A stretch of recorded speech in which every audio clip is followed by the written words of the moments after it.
அனைத்துக்கும் சர்வதிகாரம் படைத்த நல்ல பிதாவே துதிக்கிறோம் ஆண்டவரே. தகப்பனே, இந்த நாளில் இந்த வார்த்தைகளுக்காக செபிக்கிறோம். வார்த்தை கொடுக்கிற அடியனை கர்த்தர் மறைத்து நீங்க வெளிப்படுங்க. தகப்பனே, கேட்கிற வார்த்தை பிள்ளைகளுக்கு பிரோஜனமாக இருக்கு. கர்த்தர் உதவி செய்யும். சமூகத்தில் ஒப்பு கொடுக்கிறோம். இயேசு நாமத்தில் கேட்கிறோம் நல்ல பிதாவே, ஆமென். அல்லேலூயா, அல்லேலூயா, அல்லேலூயா. கர்த்தருடைய பரிசுத்த நாமம் மகிமைப்படுவதாக. கர்த்தர் ஆராதிக்கும்படியாய் கடந்து வந்திருக்கிற உங்கள் அனைவரையும் மீண்டும் வரப்போகிற இயேசு நாமத்தினால் வாழ்த்துகிறேன், வரவேற்கிறேன். கர்த்தர் பெரிய காரியங்களை செய்வாராக. எபிரேயருக்கு எழுதின 4வது நிருபம், 4ஆம் அதிகாரம், எபிரேயருக்கு எழுதின 4ஆம் அதிகாரம், அதனுடைய 11வது வசனம்.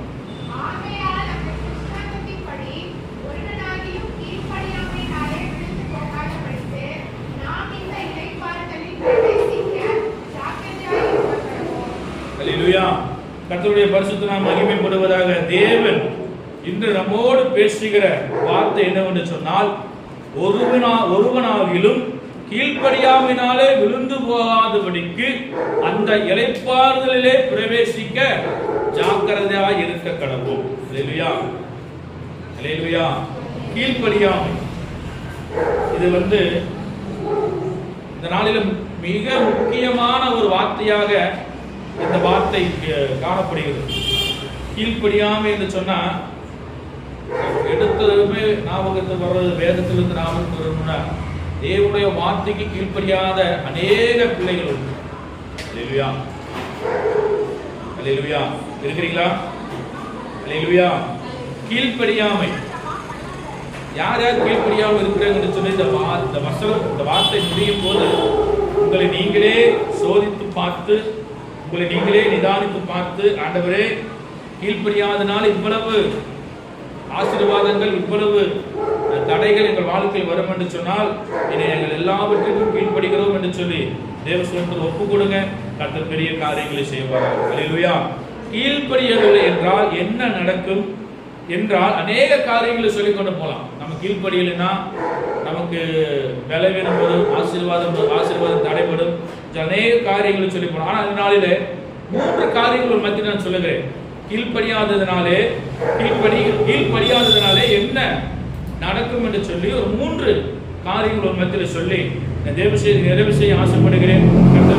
இருக்கிறார் வசனம் சொல்றது என்னவென்று சொன்னால், ஆகையால் அந்த திருஷ்டாந்தத்தின்படி ஒருவனாகிலும் கீழ்ப்படியாமையினாலே விழுந்து போகாதபடிக்கு. அல்லேலூயா. கீழ்ப்படியதுனால என்ன நடக்குதுன்னா, ஒருவன் தேவனுடைய வார்த்தைக்கு கீழ்ப்படியவில்லை என்று சொன்னால் அவனுடைய ஆவிக்குரிய வாழ்க்கை விழுந்து போகிறதா இருக்குது. அது மாத்திரமல்ல, நாம் இந்த இளைப்பாறுதலில் பிரவேசிக்க ஜாக்கிரதையா இருக்க வேண்டும். அல்லேலூயா. நமக்கு வைத்திருக்கிற இளைப்பாறுதலை கீழ்ப்படிந்தால் மாத்திரமே நமக்கு அந்த இளைப்பாறுதல் ஸ்தலம் கிடைக்கும். இளைப்பாறுதலை நாம பிரவேசிக்க வேண்டும் என்று சொன்னால் கீழ்ப்படிய வேண்டும். இங்க எபிரேயருக்கு எழுதின ஆக்கியோன் சொல்லுகிறான், ஒருவனாகிலும் கீழ்ப்படியாமையினாலே விழுந்து போகாதபடிக்கு ஜாக்கிரதையா இருக்க வேண்டும். அல்லேலூயா. 3 காரியம். 1, நேரடியாக கீழ்ப்படியாமை, தேவனுடைய வார்த்தை தெளிவாக வந்தும் நேரடியாகவே கீழ்ப்படியாமல் இருக்கிறது. 2வது, பெருமையுடன் கீழ்ப்படிய மறுப்பது. ஒருவனுக்கு பெருமை வந்துச்சுன்னு சொன்னா அவன் எவ்வளவுதான் நம்ம சொன்னாலும் அவன் கீழ்ப்படிய மாட்டான். 2வது, சொல்றமே என்கிற ஒரு வார்த்தைக்கு பாதி கீழ்ப்படிவான். அல்லேலூயா. 3 காரியங்கள். 1, தேவனுடைய வார்த்தை நேரடியாக வந்தும் கீழ்ப்படியாத தேவ பிள்ளைகள். 2வது, பெருமையோடு கீழ்ப்படிய மறுப்பது. ஒரு மனுஷனுக்கு பெருமை வந்துச்சுன்னா அவனை கையில் பிடிக்கவே முடியாது. அல்லேலூயா.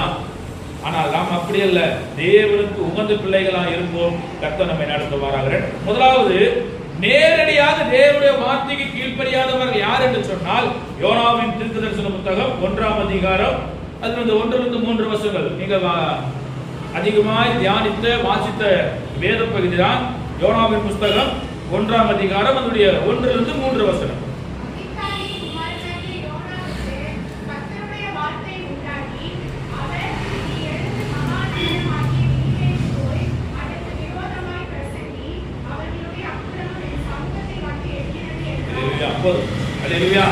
இங்க தேவனுடைய வார்த்தை யோனாவுக்கு கடந்து வருது. யோனாவுக்கு யோனா புறக்கணிக்கிறான். எப்படி தேவ சமூகத்தை விட்டு விலகும்படியாக தேவனுடைய வார்த்தைக்கு, தேவ நேரடியா சொன்ன வார்த்தைக்கு யோனா தீர்க்கதரிசி கீழ்ப்படியவில்லை. யோனாவுக்கு கர்த்தருடைய வார்த்தை உண்டாகி, நீ எழுந்து மகாநகரமாகிய நினிவேக்கு போ, அவங்க செய்த பாவம் என்னுடைய சமூகத்தில் வந்து எட்டினது. இதே மாதிரிதான் சோதம் ஆதியாகம புஸ்தகத்தில் பார்க்கும்போது சோதம் கோமோராவின் பட்டணத்தின் பாவத்தின் பெருங்குற தேவ சமூகத்தில் எட்டினது. அவர்கள் பாவம் அப்படிதான் இருக்கிறதா என்று சொல்லி பார்க்கும்படியாக நாம் இறங்கி போய் பார்ப்போம் என்று சொல்லி ஆண்டவர் இறங்கி வந்து பார்த்தார். இல்லையா? இங்க தீர்க்கதரிசி மூலமா சொல்றா, நீ போய் நினிவேக்கு விரோதமா பிரசங்கம் பண்ணு, அவருடைய அக்கிரமம் என் சமூகத்திலே வந்து எட்டினது. அல்லேலூயா. ஒரு பாவம் தேசத்திலே பெருகுகிறது என்று சொன்னால் அந்த பாவத்தின் பெருமூச்சு தேவ சமூகத்திலே போய் எட்டும் என்று சொல்லி நாம் அறிய வேண்டும். அல்லேலூயா.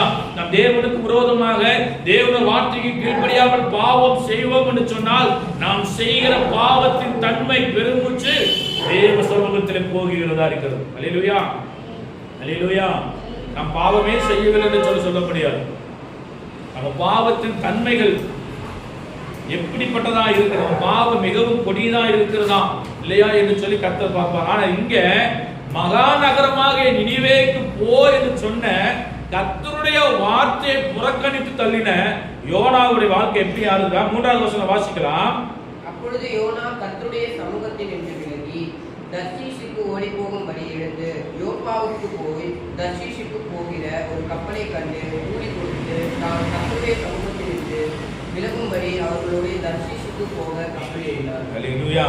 யோனா தீர்க்கதரிசி கர்த்தருடைய சமூகத்தை விட்டு விலகி கீழ்ப்படியாததுனால, தேவனுடைய வார்த்தைக்கு கீழ்ப்படியாத யோனா கர்த்தருடைய சமூகத்தை விட்டு விலகி போகிறார். அல்லேலூயா. ஒருவனுடைய வாழ்க்கையில, நம்முடைய வாழ்க்கையில கீழ்ப்படியவில்லை என்று சொன்னால் முதலாவது நாம் செய்கிற பாவம் என்னவென்று சொன்னால் கர்த்தருடைய சமூகத்தை விட்டு விலகுகிறவர்களாக இருக்கும். அல்லேலூயா. கீழ்ப்படியாததினாலே நம் தேவ சமூகத்தை விட்டு விலகுவோம் என்று சொன்னால் நம்முடைய வாழ்க்கை மிகவும் கேள்விக்குறியாக இருக்கிறது. அல்லேலூயா. அல்லேலூயா. இங்க கர்த்தருடைய சமூகத்தில் நின்று விலகி தர்ஷீசுக்கு போக ஓடி போறான், கப்பலேற போறான். ஏன்? நினிவேக்கு போய் வார்த்தை சொன்னா ஆண்டவர் இரக்கம் உள்ளவர் தான். அவங்க பாவத்திலிருந்து அவங்க ஜெபிக்கும் போது ஆண்டவர் மனம் பெறுகிற தேவன் தான். ஆனால் இங்க அவன் தேவ சமூகத்தை விட்டு விலகி ஓடுகிறான். நடந்த காரியம் என்னவென்று சொன்னால் கப்பல் ஏறியாச்சு, கப்பல் படகு கடல்ல போய் கொண்டிருந்தது. நடந்த சம்பவம் 4வது வசனம் வாசிக்கலாம். கர்த்தர் சமுத்திரத்தின் மேல் பெருங்காற்றை வரவிட்டார், அதனால் கடலிலே கப்பல் உதயம் என்று நினைக்கத்தக்க பெரிய கொந்தளிப்பு உண்டாயிற்று. அல்லேலூயா. தேவ சமூகத்தை விட்டு விலகி ஓடுன, கீழ்ப்படியாம விலகி ஓடுன யோனாவை ஆண்டவர் தேடி போறார். அல்லேலூயா. ஆண்டவர் தேடி போய் யோனாவை வச்சுதான் நினிவேக்கு அந்த வார்த்தை சொல்ல வேண்டும், எச்சரிக்கை செய்தி சொல்ல வேண்டும் என்று சொல்லி ஆண்டவர் முன்குறித்தது நிமித்தமாக யோனாவை தேடி கர்த்தர் அங்க போறாரு. என்ன நடந்ததான்? கர்த்தர் சமுத்திரத்தின் மேலே பெருங்காற்றை வரப்பண்ணினார். அல்லேலூயா. ஆனா இதெல்லாம் தெரிந்து யோனா என்ன செய்தாரா? கப்பல்ல கீழே போய் படுத்து தூங்கி கொண்டிருக்கோம். அல்லேலூயா.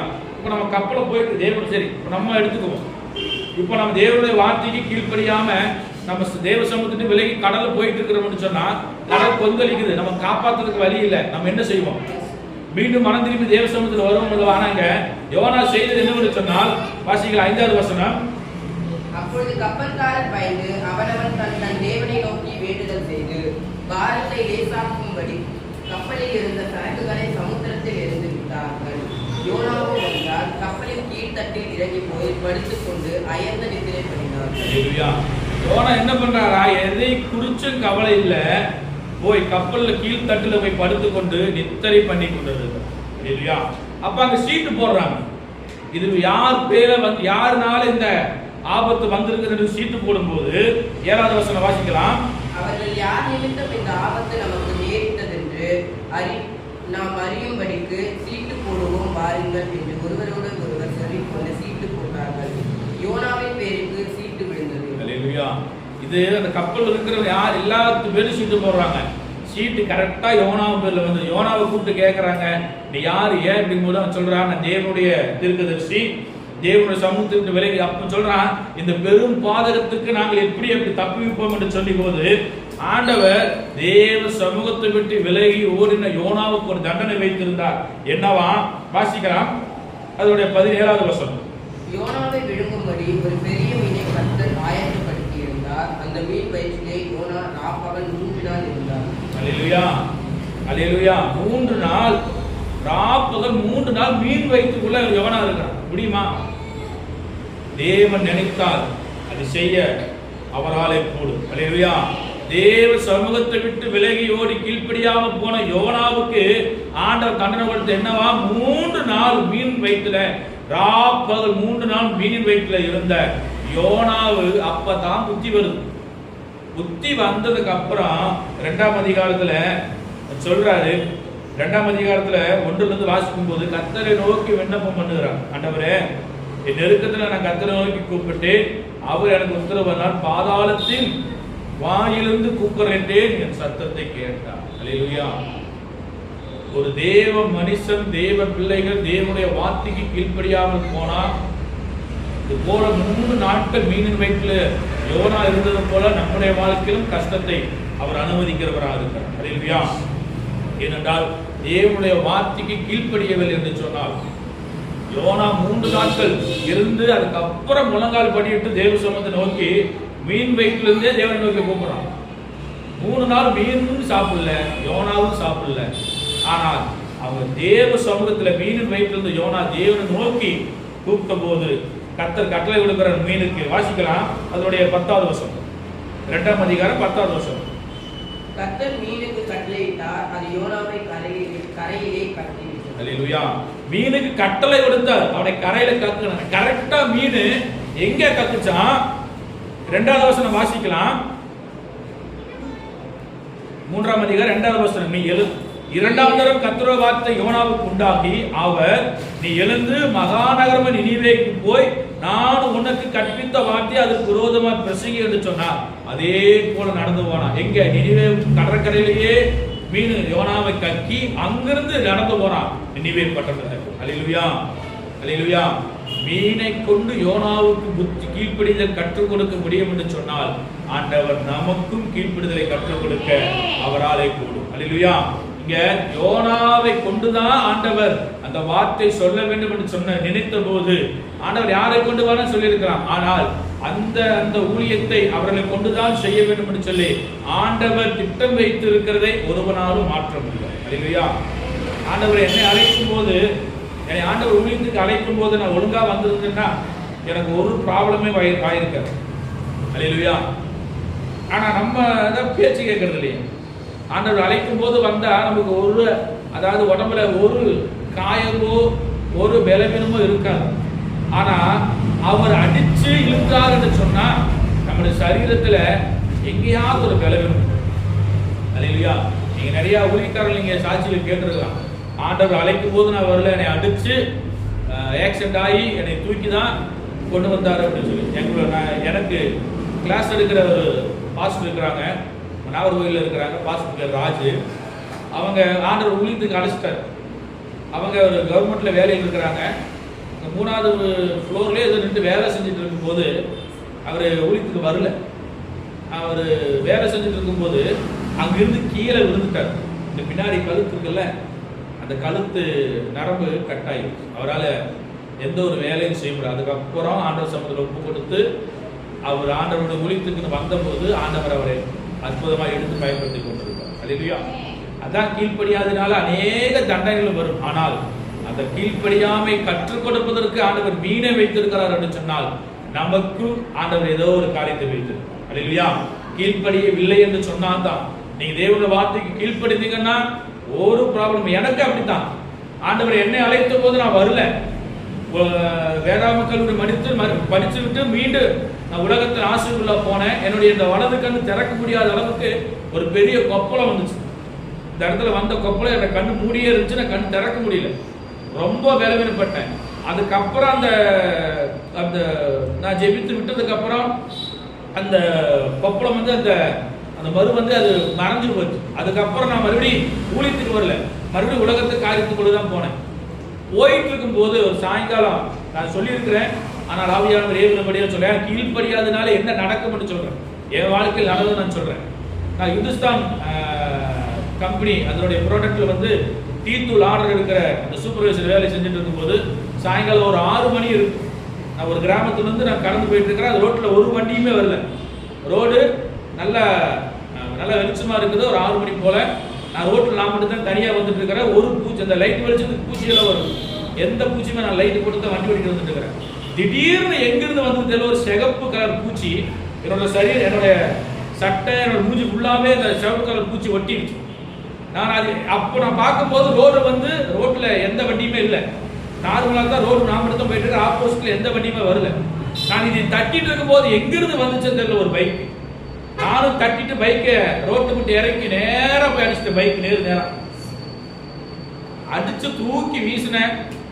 தூக்கி வீசும்போது எந்திரிச்சு அங்கேயே நின்ன ஜோம். அப்பவே ஆவியானவர் சொன்னாரு, நீ ஊழியத்துக்கு வான்னு சொன்னார்.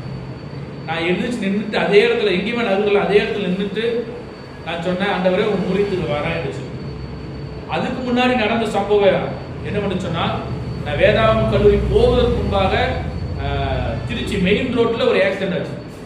என்னோட தலை ஃப்ரண்ட் பஸ்ஸோட ஃப்ரண்ட் வீலுக்கு என்னோட தலை கரெக்டாக இருக்கு.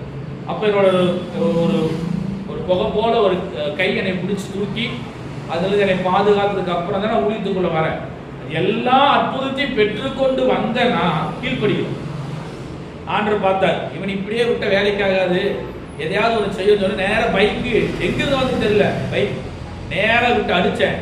அடிச்சுமே என்னுடைய இடது கால் முட்டி முழங்கால் இருக்கிற ஜவ்வு விட்டுது. ஒரு 11 நாள் கட்டு போட்டு நான் அதுக்கப்புறம் தேவ சமூகத்தில் ஒப்பு கொடுத்து ஊழியத்துக்கள் கடந்தேன். அல்லேலூயா. கீழ்ப்படியிலேன்னா என்னை உதாரணமாக நீங்கள் எடுத்துக்கணும். அல்லேலூயா. நம்ம பிள்ளைகள்லாம் கீழ்ப்படியிற பிள்ளைகள். அல்லேலூயா. கர்த்தர் நல்லவர். ஏனென்றால் கீழ்ப்படியில்னா என்ன நடக்கும் என்று சொன்னால், நான் அதிகமாக என்னோட வாழ்க்கையில நான் அனுபவித்திருக்கிறபடியால் இந்த வார்த்தையை நேற்று தினத்தில் இந்த வார்த்தையை நான் தியானித்துக் கொண்டிருக்கும் போது ஆண்டு சொன்னார், இதே போலதான் நீ கீழ்ப்படியாமல் இருந்த, உன்னை அழைத்து நான் இப்படி தானே, நீ தைரியமா பிரசங்கம் பண்ணு, இதை கேட்கிறவர்களுக்கு பாக்கியவான்கள் என்று சொல்லி ஆவியானவர் தெளிவா என்னோட பேசுறார். அல்லேலூயா. கர்த்தர் நல்லவர். ஏனென்று சொன்னால் யோனா தேவனுடைய வார்த்தைக்கு நேரடியாக கீழ்ப்படியாதனாலே கர்த்தர் மீனை கொண்டு யோனாவுக்கு கீழ்ப்படுதலை கற்றுக் கொடுத்தார். அல்லேலூயா. அதுக்கப்புறம் யோனா எழுந்து போய் நினிவேக்கு விரோதமாய் தேவன் சொன்ன வார்த்தையை சொல்லி ஜனங்களை மனம் திரும்பும்படியாக தேவ சமூகத்துல திரும்பும்படியாக யோனா தேவன் சொன்ன வார்த்தையை நிறைவேற்றினார். இதுதான் அவருக்கு பிரச்சனை. போய் சொல்லிடுவாரு, சொன்னதுக்கு அப்புறம் என்ன நடக்குமா, ஆண்டவர் மனம் இருக்கிறவர் என்று சொல்லிதான் அவன் போகாம இருந்தான். இரண்டாவது காரியம், பெருமையுடன் கீழ்ப்படிய வருவது ரொம்ப கஷ்டம். பெருமை ஒருவனுக்கு வந்துச்சு, ஒரு மனுஷனுக்கு வந்துச்சுன்னு சொன்னா அவனை கீழ்ப்படிய வைக்கிறது ரொம்ப ரொம்ப கஷ்டம். அல்லேலூயா. உங்கள் வாழ்க்கையில என்ன வந்தாலும் எது வராமல் இருந்தாலும் பெருமை என்கிற அந்த சுபாவம் உங்கள் வாழ்க்கையில வர வேண்டாம் என்று சொல்லி நீங்க அதிகமாய் ஜெபிக்கும்படியாக உங்கள் அன்பாய் கேட்டுக் கொள்கிறேன். கர்த்தர் பெரியவராக இருக்கிறார். இரண்டாவது, பெருமையோடு இருக்கிறவன் கீழ்ப்படிய மறுப்பது. பார்வோன் யாத்திராகமத்தின் புஸ்தகம் 8ஆம் அதிகாரம் அதனுடைய 32வது வசனம். யாத்திராகமத்தின் புஸ்தகம் 8ஆம் அதிகாரம் அதனுடைய 32வது வசனம்.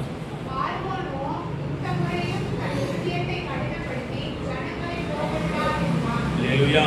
பார்வோனோ இந்த முறையும் தன் இருதயத்தை கடினப்படுத்தி ஜனங்களை போக விடாதிருந்தார். ஏன் இருதயத்தை கடினப்படுத்தினான் என்று சொன்னால், அங்கு இருக்கிற மந்திரவாதிகள் மோசே செய்த அற்புதத்தை அவர்களும் செய்தது நிமித்தமாக அவனுக்கு பெருமை வந்துருச்சு.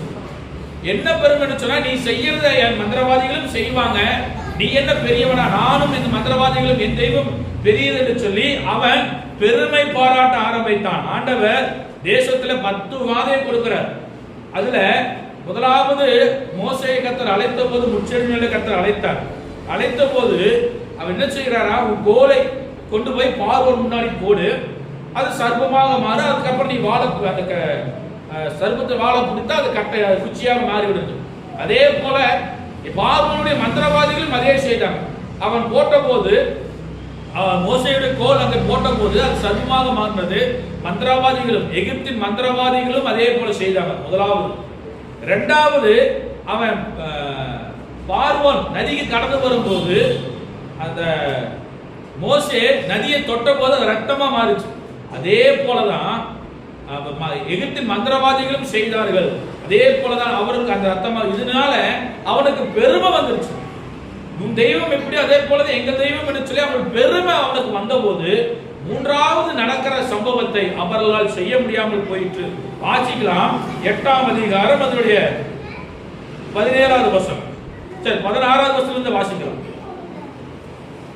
யாத்ராகம புத்தகம் 8ஆம் அதிகாரம் அதனுடைய 16வது வசனம்.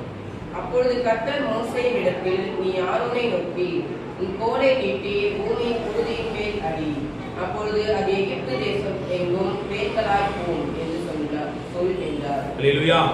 அவன் கர்த்தர் மோசேக்கு சொல்றாரு, நீ ஆரோனை நோக்கி உன் கோலை நீட்டி பூமியின் புழுதியின் மேல் அடி, எகிப்து தேசம் எங்கும் பேர்களாய் இருக்கும் என்று சொன்னபோது அப்படியே செய்தார்கள். ஆரோன் தன் கையில் இருந்த தன் கோலை நீட்டி பூமியின் புழுதியின் மேல் அடித்தான். அப்பொழுது அது மனிதர்கள் மேலும் மிருக ஜீவன்கள் மேலும் பேர்களாய் எகிப்து தேசம் எங்கும் பூமியின் புழுதி எல்லாம் பேர்களாய் இருந்தது. இதை மோசேயும் ஆரோனும் செய்கிறாங்க கர்த்தருடைய வார்த்தையின் பிரகாரமாக. அந்த எகிப்தின் மந்திரவாதிகள் செய்கிறாங்க. வாசிக்கலாம் 18வது வசனம். மந்திரவாதிகளும் தங்கள் மந்திர வித்தையினாலே பேன்களை பிறப்பிக்கும்படி பிரயத்தனம் செய்தார்கள். செய்தும் அவர்களால் கூடாமல் போயிற்று. பேன்கள் மனிதர்கள் மேலும் மிருக ஜீவன்கள் மேலும் இருந்தது. இந்த அற்புதத்தை எகிப்தின் மந்திரவாதிகளாலே செய்ய முடியல. அது வரைக்கும் செய்த அற்புதத்தை எல்லாம் மந்திரவாதிகள் செய்து வந்தார்கள். அது நிமித்தம் அவர்களுக்கு பெருமை வந்தது. எகிப்தின் அந்த பார்வோனுக்கு பெருமை வந்த போது உன் தெய்வம் பெருசுல என் தெய்வம் பெருசுதான் என்கிற அந்த பெருமை அவனுக்கு வந்த போது தேவனுடைய வார்த்தைக்கு கீழ்ப்படிய அவன் மறுத்தான். அல்லேலூயா.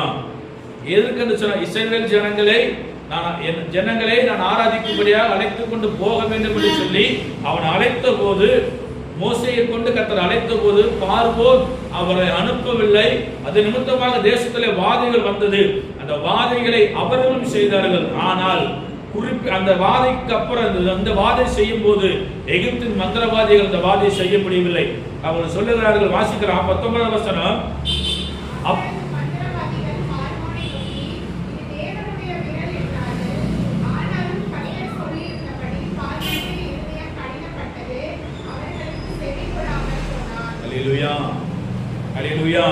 மந்திரவாதிகள் சொல்றாங்க, இது கர்த்தருடைய விரல், இதனால நான் ஒன்றும் பண்ண முடியாது. ஆனாலும் அவருடைய இருதயம் கடினப்பட்டு பெருமையுள்ளவனா இருந்தான். தேவனுடைய வார்த்தைக்கு கீழ்ப்படியல.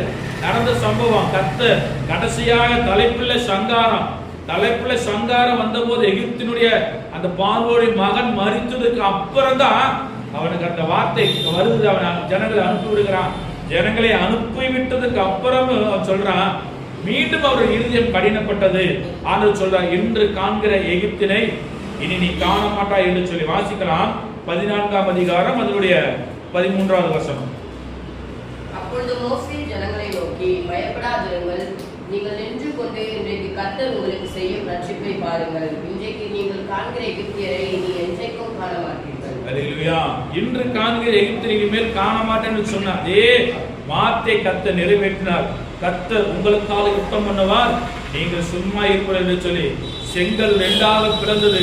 பார்வோன் சேனை பின்தொடர்ந்து வந்த போது கர்த்தர் மோசேயை நோக்கி சொல்றார், உன்னுடைய கோலை சமுத்திரத்துக்கு நேராக நீட்டு என்று சொன்ன போது அதே போல நீட்டினான்.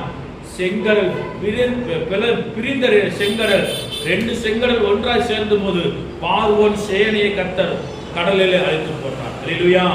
அல்லேலூயா. கீழ்ப்படியலைனா நம்முடைய வாழ்க்கை மிகவும் மோசமான சூழ்நிலை போவாங்க. இருதயம் பெருமையுடன் அவன் கீழ்ப்படியல. தேவனுடைய வார்த்தைக்கு அவன் கீழ்ப்படியவே இல்லை. 3வது காரியம் பாதி கீழ்ப்படிதல். இப்ப நம்ம ஒரு வார்த்தை சொல்றோம், அந்த வார்த்தையை சொன்னதுக்கு அப்புறம் கொஞ்சம் நம்ம கீழ்ப்படியலாம். கொஞ்சம் கீழ்ப்படிதல் கொஞ்சம் இல்ல, கீழ்ப்படிய வேண்டும் என்று சொன்னால் முழுமையாக கீழ்ப்படிய வேண்டும். அல்லேலூயா. 1 சாமுவேல் புத்தகம் 15ஆம் அதிகாரம் அதனுடைய 22வது வசனம்.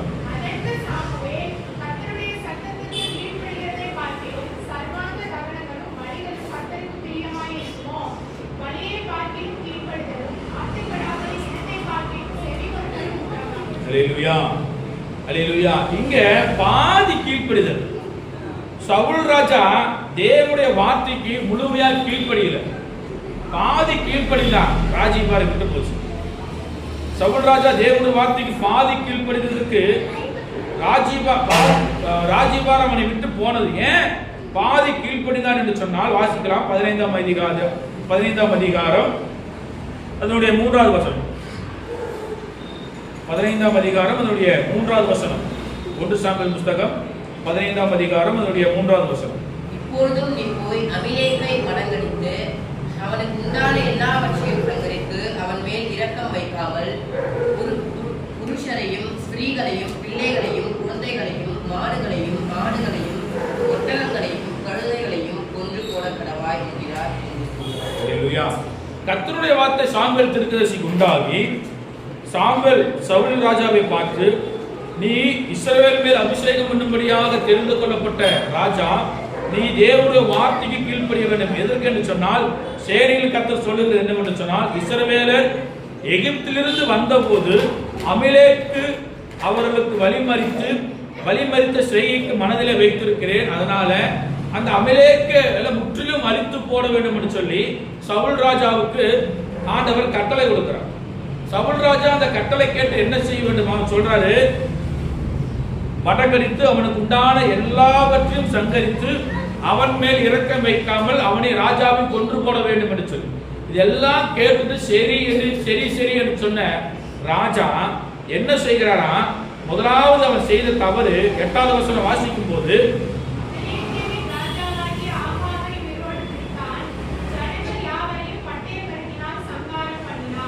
ஆண்டவர் சொன்னது அமலேக்கு ராஜாவை முற்றிலும் சங்கரிக்க வேண்டும். ஆனா இவன் என்ன பண்ணானா, ஆகாகை உயிரோடு பிடித்தான்.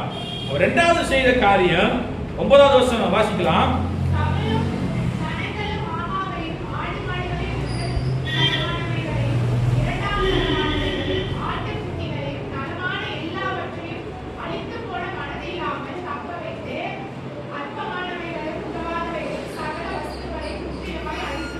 அல்லேலூயா. ஆண்டவர் சொன்னது எல்லாவற்றையும் அழித்து போட வேண்டும் என்று சொல்லி, ஆனா ராஜாவுக்கு அந்த பொருள் மேல ஆசை வந்துருச்சு.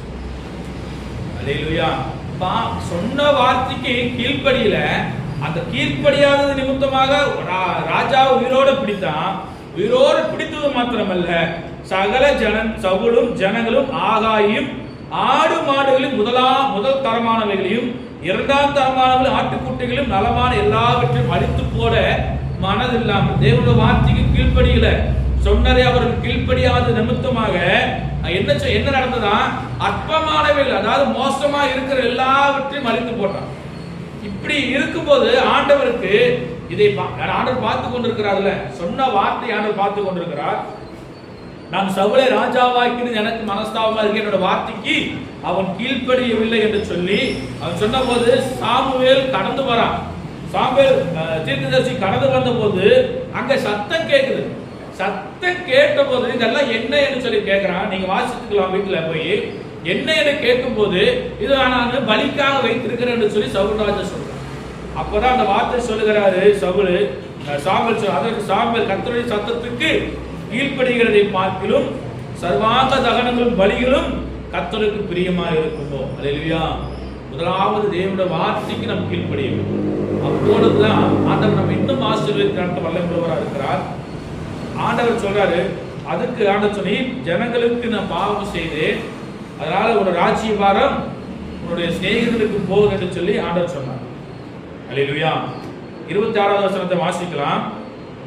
சாமுவேல் சவுலை பார்த்து, நான் உம்மோடே கூட திரும்பி வருவதில்லை, கர்த்தருடைய வார்த்தையை புறக்கணித்தீர், நீ இஸ்ரவேலின் மேல் ராஜாவா இராதபடிக்கு கர்த்தர் உம்மையும் புறக்கணித்து தள்ளினார். அல்லேலூயா. கீழ்ப்படியாததுனால, பாதி கீழ்ப்படிந்ததுக்கே சவுலுக்கு ராஜ்யபாரம் விட்டு போனது. ஆண்டவர் சொல்றாரு, கர்த்தர் உம்மையும் புறக்கணித்து தள்ளினார் என்று சொல்லி தேவன் சவுலை ராஜா, அந்த இஸ்ரவேலுக்கு ராஜாவா இராதபடி ஆண்டவர் சவுலை ராஜா ஸ்தானத்தில் தள்ளி போனார். அல்லேலூயா. அதுக்கப்புறம் தான் தாவீது அவருடைய ஸ்தானத்திற்கு கீழ் கடந்து வருகிறார். அல்லேலூயா. 3 காரியங்களை வாழ்க்கையில் நம்ம நாளில் கற்றுக்கொண்டிருக்கிறோம். ஒன்று, நேரடியாக கீழ்ப்படியாதனால யோனாவுக்கு வந்த தண்டனை. இரண்டாவது, பெருமையுடன் கீழ்ப்படிய மறுப்பது. பார்வோன் சேனையை கர்த்தர் முற்றிலும் அழித்து போட்டார். மூன்றாவது, பாதி கீழ்ப்படிந்த சவுல் ராஜாவுடைய ராஜ்யபாரம் அவனை விட்டு போனது. அல்லேலூயா. இந்த காலை வேளையில கீழ்ப்படிதலை கற்றுக்கொள்ள வேண்டும் என்று சொல்லி ஆவியானவர் உங்களோடு பேசிக் கொண்டிருக்கிறார். உங்களுடைய தகப்பனுக்கும் தாய்க்கும் நீங்க கீழ்ப்படிகிறது மிகவும் முக்கியம். நீங்கள் பெரியோர்களுக்கு கீழ்ப்படிகள் முக்கியம். சொன்ன வார்த்தைக்கு நீங்க கீழ்ப்படிய வேண்டும் என்று சொல்லி கர்த்தர் உங்கள் மேல பிரியமுள்ளவராக இருக்கிறார். அல்லேலூயா. தேவனுடைய வார்த்தைக்கு முதலாவது நாம் கீழ்ப்படிய வேண்டும். அல்லேலூயா. தேவன் நம்ம அழைத்திருக்கிற அழைப்பை பெற்றுக்கொண்டு தேவன் என்ன சொல்றாங்களோ, தேவன் என்ன செய்ய சொல்றாரோ அந்த வார்த்தைக்கு நாம் கீழ்ப்படிந்து நடக்கும் போது ஆவியானவர் நம்ம இன்னும் நடத்த வல்லமுள்ளவராக இருக்கிறார். கர்த்தர் உங்களை ஆசீர்வதிப்பாராக. அல்லேலூயா. அல்லேலூயா. வாசிக்கிற எபிரேயர் நிருபம் 4ஆம் அதிகாரம். ஒருவனாகிலும் கீழ்ப்படியாமையினாலே விழுந்து போகாதபடிக்கு ஜாக்கிரதையாய் இருக்க கடவுள். அல்லேலூயா. நீங்க கீழ்ப்படியாமையினாலே விழுந்து போகாதபடிக்கு ஜாக்கிரதையாய் இருங்க. கர்த்தர் உங்களையும் உங்கள் குடும்பங்களை ஆசீர்வதிப்பாராக. தேவனுடைய வார்த்தைக்கு கீழ்ப்படிவோம். தேவனுக்கு பிரியமான காரியங்களை செய்வோம். கர்த்தர் பெரியவராக இருக்கிறார். கண்களை மூடி தேவ சமூகத்தில் செபிப்போமா? கேட்ட வார்த்தையின் பிரகாரம் தேவ சமூகத்தில் தலைகளை தாழ்த்தி, ஆண்டவரே, மின்பற்றும் ஒரு வார்த்தைக்கு நாங்கள் கீழ்ப்படியாமல் ஏதாவது செய்திருப்போம் என்று சொன்னால் ஒரு விஷயம் நீர் எங்களை மன்னித்து, ஆண்டவரே, யோனாவுக்கு நடந்தது போல அல்ல, பார்வோனுக்கு நடந்தது போல அல்ல, சவுல் ராஜாவுக்கு நடந்தது போல அல்ல. ஆண்டவரே, நாங்கள் கீழ்ப்படிந்தனாலே ஆசீர்வாதத்தை பெற்றுக் கொள்வதற்கு ஆண்டவரே எங்களுக்கு உதவி செய்யும்படியாக நம்முடைய சமூகத்தில் ஒப்புக் கொடுக்கிறோம். கடைசியாக ஒரே ஒரு காரியம், எலிசாவுடைய உதவிக்காரனா இருக்கிற கேயாசி நல்ல ஒரு ஊழியக்காரன். ஆனா அவன் தேவனுடைய எலிசாவுடைய வார்த்தைக்கு கீழ்ப்படி, அவன் சொன்னவா நாகமான் கொண்டு வந்த பொருள் மேல ஆசை போன போது கீழ்ப்படியாம நேரா ஓடி போய் நாகமான இடத்துல வெகுமதியை பெற்றுக்கொண்டு வந்த போது அவன் தீர்க்கதரிசியா இருக்கிற எலிசாவின் இடத்துல போய் சொல்லுகிறான், ஆண்டவரன் எங்கேயும் போல இங்கதான் இருக்கிறேன்னு சொல்லி சொல்றான். நீ பொருளை கேட்கும் போது நான் உன் கூட இல்லையா, இந்த வார்த்தையை சொல்லும் போது நான் உன் கூட இல்லையா என்று சொன்ன போது எலிசா கேயாசை பார்த்து சொல்றான், நாகமானுக்கு பிடித்த குஷ்டரோகம் உன்னையும் உன் சந்ததி யாவரையும் பிடிப்பதாக என்று சொல்லி உடனே நாகமானுக்கு பிடித்திருந்த குஷ்டரோகம் கேயாசின் குடும்பத்தை தொட்டது. கீழ்ப்படியாது தேவனுடைய வார்த்தைக்கு கீழ்ப்படியாமல் தேவனுடைய ஊழியக்காரனுக்கு விரோதமாய் ஊழியக்காரனுக்கு முன்பாக பொய் பேசினபடியால் கேயாசுக்கு குஷ்டரோகம் வந்தது போல தேவ சமூகத்துல தேவனுக்கு பிரியமில்லாம தேவனுடைய வார்த்தைக்கு கீழ்ப்படியாம இருப்போம் என்று சொன்னால் நம்முடைய வாழ்க்கையும் மிகவும் கேள்விக்குறியாக போகும் என்று சொல்லி ஆவியானவர்கள் எச்சரித்து கொண்டிருக்கிறார். தேவ சமூகத்துல கீழ்ப்படியதோடு இருங்க, தேவனுடைய வார்த்தைக்கு கீழ்ப்படிங்க. கர்த்தர் உங்களை இன்னும் ஆசீர்வதித்து நடத்த வல்லமுள்ளவராக இருக்கிறார். வானத்திற்கு பூமிக்கும் சகல அதிகாரம் படைத்த நல்ல பிதாவே, நாங்கள் ஸ்தோத்திரிக்கிறோம். ஆண்டவரே, நாளில பேசின ஒரு வார்த்தைகளுக்காக நாங்கள் செபிக்கிறோம். கேட்ட ஒவ்வொரு வார்த்தைகளும் பிள்ளைகளுக்கு பிரயோஜனமாக இருக்கட்டும். கீழ்ப்படியாததுனாலே ஆண்டவரே ஸ்தோத்திரிக்கிறோம், வருகிற எல்லா காரியத்தையும் நாங்கள் கற்றுக்கொண்டிருக்கிறோம். நீ நாங்கள் உங்களோட வார்த்தைக்கு நாங்கள் கீழ்ப்படிந்து நடக்க கர்த்தர் எங்களுக்கு உதவி செய்யும்படியாக செபிக்கிறோம். நாளையில் ஆராதனை கலந்து கொண்டிருக்கிற ஒவ்வொரு தேவ பிள்ளைகளையும் ஆசீர்வதிங்க, பலப்படுத்துங்க, பெரிய காரியங்களை செய்யுங்க. ஆண்டவரே, இந்த பிள்ளையோட வாழ்க்கையிலே ஆண்டவரே கீழ்ப்படுதலை கற்றுக் கொடுங்க. நாங்கள் பெற்றோர்களுக்கும் பெரியவர்களுக்கும் கீழ்ப்படிந்து தேவனுடைய வார்த்தைக்கும் கீழ்ப்படிந்து நடக்கிற பிள்ளைகளாய் நீர் ஆசீர்வதிக்கும்படியாக செபிக்கிறோம். கர்த்தர் ஒப்புக் கொடுக்கிறோம். இயேசு நாமத்தில் கேட்கிறோம் எங்கள் நல்ல பிதாவே, ஆமென். என் ஆத்துமாவே கர்த்தரை ஸ்தோத்திரி, என் முழுமே பரிசுத்த நாமத்தை ஸ்தோத்திரி. என் ஆத்துமாவே கர்த்தரை ஸ்தோத்திரி, கர்த்தர் செய்த சகல உபகாரங்கள் மறவாதே, ஆமென். நம்முடைய கர்த்தராகிய இயேசு கிறிஸ்துவின் கிருபையும் பிதாவாகிய தேவனுடைய அன்பும் பரிசுத்த ஆவியானவர் அனுகிரகம் மீண்டும் மீண்டும் சதா காலங்களிலும் நம் அனைவரோடும் கொடுப்பதாக, ஆமென். அல்லேலூயா, அல்லேலூயா, அல்லேலூயா. ஆசீர்வதிப்பாராக.